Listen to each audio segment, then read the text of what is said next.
नमस्कार, स्वागत है आप सभी के जिलेवार जीके में। जिलावार जीके में हम लोग गुमला को पढ़ेंगे। गुमला में क्या है जो इम्पोर्टेंट है उसको ही बताएंगे। तो गुमला ज़िले की प्रमुख जनजाति कौन सी है? तो यहाँ उरांव, खड़िया, मुंडा सभी जनजाति निवास करते हैं। आगे आइए, गुमला ज़िले की सीमा किस राज्य की सीमा को स्पर्श करती है? तो उत्तर प्रदेश और छत्तीसगढ़, दो ज़िले को टच करती है गुमला। अब आगे बढ़ते हैं, एक गढ़वा है जो 3 ज़िले को टच करती है, ये ध्यान रखिएगा। अब आइए, अल्बर्ट इक्का स्टेडियम कहाँ है? अल्बर्ट इक्का स्टेडियम गुमला में है। आपको रांची कंफ्यूज करेगा क्योंकि अल्बर्ट इक्का चौक है रांची में। अल्बर्ट इक्का स्टेडियम कहाँ है? गुमला ज़िले में, यह याद रखिएगा। अंजनी धाम कहाँ? अंजनी धाम स्थित है। अंजनी धाम, अंजनी माता का मंदिर है अंजनी धाम, ये गुमला में है, ये याद रखिएगा। डी नंबर ऑप्शन गुमला में। गुमला में एक अभयारण्य भी है, पालकोट अभयारण्य। कब स्थापना हुआ था? तो 1990 में, यानी 1990 में, ध्यान दीजिएगा। अब आगे बढ़ते हैं, गुमला में हल्दी घाटी मंदिर कहाँ स्थित है? कोराम्बे। चलिए, आप अगर हमारे वीडियो पर नए हैं तो हमारे चैनल को सब्सक्राइब कीजिए एवं बेल आइकन की घंटी को जरूर दबाइए और अधिक से अधिक शेयर कीजिए। अब आइए सिमडेगा पढ़ते हैं। सिमडेगा में बेस्ट इंपॉर्टेंट क्वेश्चन को लेंगे जो कि निश्चित है कि एग्ज़ाम में आएगा। तो सिमडेगा ज़िले की जनसंख्या घनत्व कितनी है? यहाँ है 525, 210 और 159, 191। तो आपको याद रखना है सिमडेगा ज़िले का जनसंख्या घनत्व यानी डेंसिटी कितना है? 159। क्यों याद रखना है इसका भी कारण समझिए कि ये ज़िला ऐसा है जिसका डेंसिटी झारखंड में सबसे न्यूनतम है। और अगर झारखंड का, पूरे झारखंड का डेंसिटी पूछेगा, जनसंख्या घनत्व पूछेगा, 414 है, यानी 414 जनसंख्या घनत्व है झारखंड का, जिसमें सिमडेगा सबसे पीछे है। तो सिमडेगा का जनसंख्या घनत्व आपको याद रखना होगा 159। अब आगे पढ़ते हैं, सिमडेगा के बारे में ही जिलेवार क्रम में है। तो बोलता है सिमडेगा ज़िले में प्रमुख जनजाति कौन सी है? तो प्रमुख माल पहाड़िया है, खड़िया है, मुंडा है सभी। ये वाला क्वेश्चन तो निश्चित है कि ऐसा ही आंसर आएगा। प्राचीन काल में सिमडेगा को किस नाम से जाना जाता है? प्राचीन काल में सिमडेगा को किस नाम से जाना जाता था? तो ये बहुत ही इम्पोर्टेंट है, ये याद रखिएगा। प्राचीन काल में सिमडेगा का नाम था Biru Kaisalpur. Biru Kaisalpur, B number option, ध्यान दीजिएगा, बीरू कैसलपुर इस सिमडेगा का पुराना नाम है। अब देखिए, रामरेख धाम कहाँ स्थित है? रामरेख धाम ये भी सिमडेगा में है क्योंकि उसी ज़िले के बारे में पढ़ रहे हैं। अब सबसे इम्पोर्टेंट आया, गांधी मेला कहाँ लगता है? ये आप ज़रूर याद कर लीजिएगा, गांधी मेला सिमडेगा में लगता है ना। गांधी मेला सिमडेगा में लगाया जाता है, गांधी मेला के नाम से मेला लगता है जिसका जगह है सिमडेगा, सिमडेगा में लगता है। केलाघाग धाम का बांध कहाँ है? केलाघाग बांध कहाँ स्थित है? तो ये भी सिमडेगा में है। और जिले वाइज पढ़ने से आपको बिल्कुल आसान लगेगा याद करने में। खेल नर्सरी के नाम से कौन सा ज़िला प्रसिद्ध है? मैंने इस क्वेश्चन को अपने कम्युनिटी पोस्ट पर डाला है, उसमें सभी लोग जवाब दीजिए इसका। अब आप आंसर भी जान जाएंगे इसका। क्या है? खेल नर्सरी के नाम से किस ज़िले का नाम प्रसिद्ध है? कौन सा ज़िला प्रसिद्ध है? तो इसमें भी सिमडेगा आएगा, ध्यान रखिएगा, सिमडेगा। चलिए, सिमडेगा क्यों आएगा? क्योंकि खेल नर्सरी, वहाँ ज़्यादा खिलाड़ी तैयार हो रहे हैं, वहाँ का खेल प्रसिद्ध है। तो खेल नर्सरी के नाम से कौन जाना जाता है? केवल इतने से मतलब है, सिमडेगा। आगे बढ़ते हैं, अब लोहरदग्गा का भी डेंसिटी याद रखेंगे।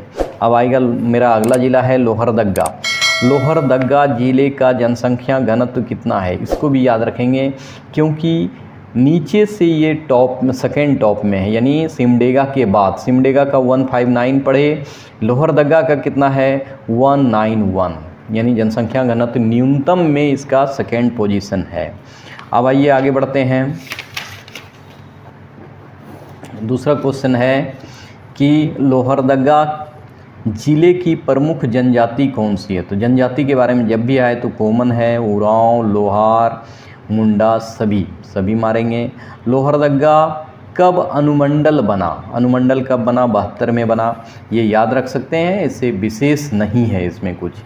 अब आइए, ये जो पूछा जाता है दर्शनीय स्थल, अब अखिलेश्वर धाम कहाँ स्थित है? लोहरदगा में है अखिलेश्वर धाम, याद रखिएगा। न्यूनतम जनसंख्या भी है इसका, जनसंख्या घनत्व भी न्यूनतम है। अखिलेश्वर धाम कहाँ है? लोहरदगा में। आगे बढ़ते हैं।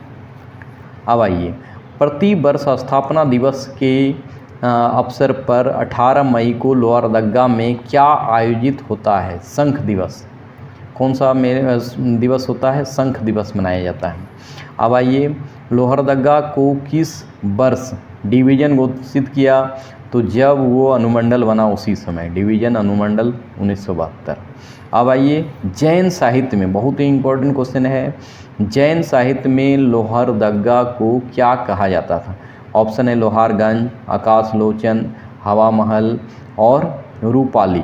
तो लोहारगंज कहा जाता था। जैन साहित्य में लोहरदगा का नाम है लोहारगंज, ये याद रखना है आपको। अब आइए, गिरिडीह जिला के बारे में पढ़ेंगे। गिरिडीह जिला भी बहुत इम्पोर्टेंट है क्योंकि वहाँ झारखंड का सबसे प्रसिद्ध स्थल है, जो कि अभी तुरंत हम बताएंगे आपको। गिरिडीह जिले में प्रमुख जनजाति कौन सी है? तो उरांव है, मुंडा है, संथाल है, उपयुक्त सभी है।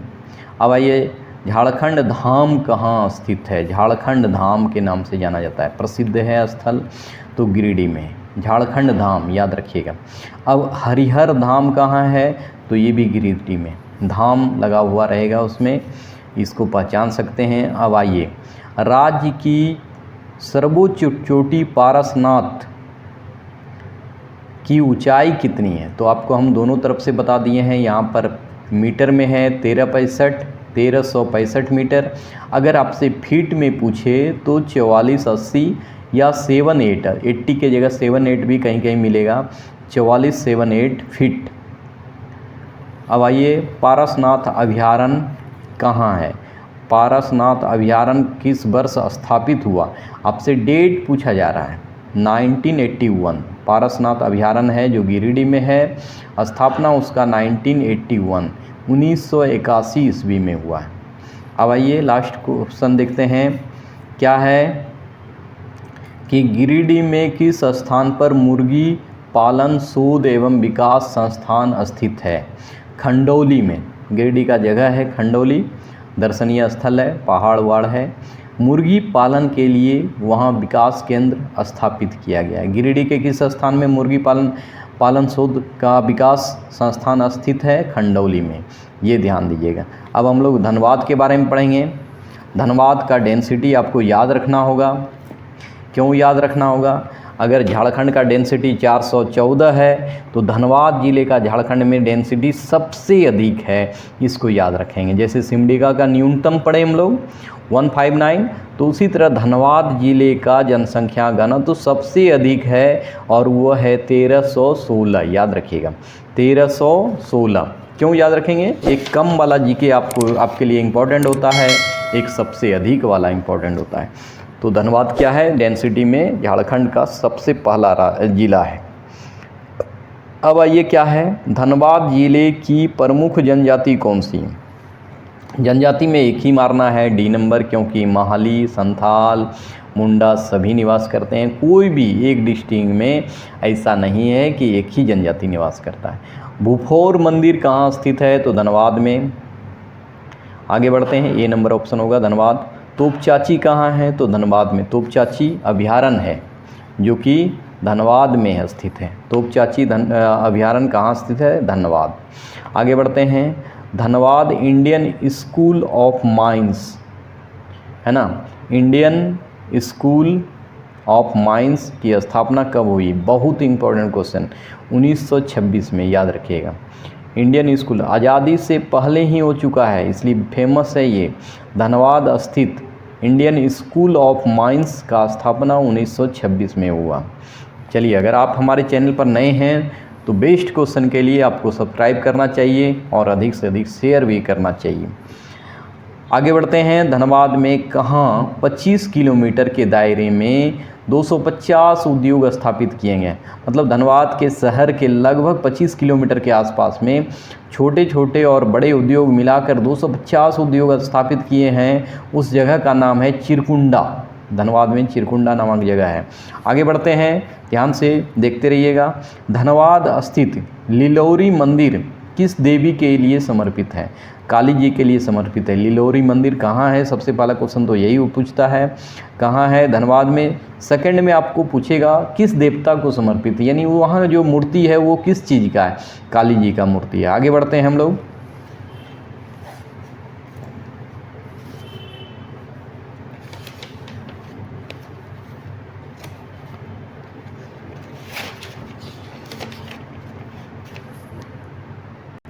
धनबाद में एक क्वेश्चन और देखेंगे। धनबाद जिले का लिंगानुपात कितना है? तो ये भी सबसे अधिक है, 909। धनबाद जिले का लिंगानुपात याद रखिएगा 909, सबसे अधिक है। झारखंड में सबसे अधिक लिंगानुपात किसका है? 909। सबसे कम कहिए, क्योंकि 1000 पुरुष पर महिलाओं की संख्या यही सबसे कम है, इसलिए लिंगानुपात यही बोलेंगे। आगे बढ़ते हैं हम लोग, बोकारो डिस्ट्रिक्ट के बारे में पढ़ते हैं। बोकारो, चलिए बोकारो के बारे में देखते हैं क्या है। बोकारो जिले की प्रमुख जनजाति कौन सी है? तो सभी करमाली, संथाली और उरांव, संथाल और उरांव सभी मारेंगे। बोकारो जिले के किस व्यक्ति को संथाल समुदाय का पिता कहा जाता है? तो लुगु बुरु, लुगु बुरु को संथाल समुदाय का पिता कहा जाता है। अब आइए, हथिया पाथर का मेला बोकारो में कहाँ आयोजित होता है? तो ये बोरमो, बोरमो जगह का नाम है, बोकारो में स्थित है। हथिया पाथर का मेला लगता है बोरमो। आगे बढ़ते हैं, बोकारो का कौन सा बांध देश का पहला आर्थन बांध है? ये याद रखिएगा, तेनू घाट। कब निर्माण हुआ है? तो इसके लिए आपको हेल्प के लिए हम लिख भी दिए हैं, 1978। तेनू घाट बांध देश का पहला, देखिए बोकारो में कौन सा बांध देश का पहला ऑर्थन बांध है? तेनू घाट। कब स्थापित हुआ है? 1978। आप नोट भी कर सकते हैं कॉपी में, अच्छा रहेगा। अब आइए आगे बढ़ते हैं, या 2-3 बार सुन लीजिएगा तो ज़रूर याद हो जाएगा। बोकारो के किस स्थान पर एशिया का पहला मीथेन गैस कुआं मिला है? तो ये याद रखिएगा, पर्वतपुर। पर्वतपुर में बोकारो के किस स्थान पर एशिया का, इंडिया का नहीं, एशिया का, यानी और बृहद पैमाने पर एशिया का पहला मीथेन गैस कुआं मिला है? तो पर्वतपुर याद रखना है। बोकारो के बारे में अब लास्ट क्वेश्चन है, बोकारो के किस स्थान पर एशिया का सबसे बड़ा विस्फोटक कारखाना स्थित है? गोमियो, गोमियो बहुत पुराना विस्फोटक कारखाना है जो कि बोकारो में स्थित है।